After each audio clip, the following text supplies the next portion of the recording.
ডাকাতির লুণ্ঠিত 5,03,000 টাকা, 106টি বিভিন্ন মানের বৈদেশিক মুদ্রা, 2,12,000 টাকা মানের জাল টাকা, ঘটনার কাজে ব্যবহৃত 3টি মোটরসাইকেল, 1টি মাইক্রোবাস উদ্ধার করা হয়। এছাড়া ডাকাতির কাজে ব্যবহৃত একটি বিদেশি পিস্তল, 2 রাউন্ড গুলি, একটি চাপাতি ও 3টি খেলনা পিস্তল উদ্ধার করা হয়।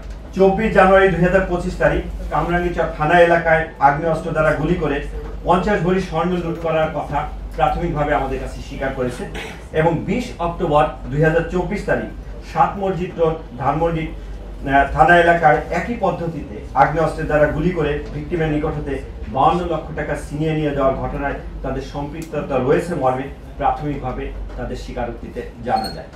গত 27 মে 2025 তারিখ সকাল অনুমান 9:30 ঘটিকার দিকে মাহমুদ মানি এক্সচেঞ্জ নামক একটি প্রতিষ্ঠানের মালিক রাসেল এবং তার ভগ্নিপতি জাহিদুল হক চৌধুরী দুজনে তাদের মিরপুর 11 নম্বরের বাসভবন থেকে একটি কালো ব্যাগে ব্যবসায়িক 21 লক্ষ টাকা এবং বেশ কিছু বৈদেশিক মুদ্রা সঙ্গে নিয়ে ব্যবসা প্রতিষ্ঠানের উদ্দেশ্যে পায়ে হেঁটে যাওয়ার পথে এই ঘটনাটি ঘটে।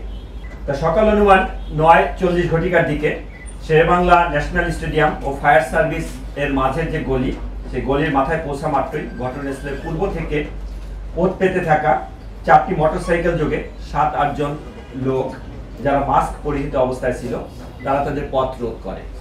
এর মধ্যে একজন অজ্ঞাতনামা ডাকাত জাহিদুল হক চৌধুরীর মাথায় পিস্তল ঠেকিয়ে তার হাতে থাকা ব্যাগটি জোরপূর্বক ছিনিয়ে নেয়। জাহিদুল হক এবং তার শ্যালক মানি এক্সচেঞ্জের মালিক রাসেল তারা ডাকাত দলকে প্রতিরোধ করার চেষ্টা করলে অজ্ঞাতনামা মুখোশধারী একজন ডাকাত পিস্তল দিয়ে ফাঁকা 1 রাউন্ড গুলি করে ভীতির সৃষ্টি করে এবং অন্য একজন ডাকাত ধারালো চাপাতি দিয়ে জাহিদুল হক চৌধুরীর কোমরের বাম পাশের নিচের মাংসপেশিতে আঘাত করে। চাপাতির আঘাতে তিনি গুরুতর জখম হয়ে রাস্তায় লুটে পড়ে এবং অজ্ঞাতনামা ডাকাতরা টাকার ব্যাগটি নিয়ে 4টি মোটরসাইকেল যোগে দ্রুত ঘটনাস্থল থেকে চলে যায়। এই ঘটনাটি একজন পথচারী তার মোবাইলে ভিডিও ধারণ করে এবং ভিডিও ধারণ করে সামাজিক যোগাযোগ মাধ্যমে শেয়ার করলে তা ব্যাপকভাবে চাঞ্চল্যের সৃষ্টি হয়। ঘটনার সংবাদ পাওয়া মাত্রই পুলিশ কমিশনার মহোদয়ের নির্দেশনায় ডিবির একাধিক টিম তদন্ত কার্যক্রম শুরু করে। তদন্ত কার্যক্রম করে ঘটনার রহস্য উদ্ঘাটন, জড়িতদের গ্রেপ্তার, ব্যবহৃত অস্ত্র ও গাড়ি উদ্ধারের লক্ষ্যে তারা মাঠে নামে। তথ্য প্রযুক্তি ব্যবহার করে এবং গোয়েন্দা তথ্যের বিশ্লেষণে প্রাপ্ত তথ্যের ভিত্তিতে ডিবি টিম ঘটনায় ব্যবহৃত একটি হাইয়েস্ট মাইক্রোবাস শনাক্ত করে। অভিযান পরিচালনা করে মাইক্রোবাসের চালক জাফর, বয়স 33, তাকে গ্রেপ্তার করতে সক্ষম হয়। প্রাথমিকভাবে জিজ্ঞাসাবাদে জাফর মাইক্রোবাসটি ডাকাতির কাজে ব্যবহার হয়েছে মর্মে আমাদের কাছে স্বীকার করে। ডিবি টিম তার দেওয়া তথ্য মতে গাজীপুর টঙ্গী এলাকা থেকে মাইক্রোবাসটি উদ্ধার করে জব্দ করে।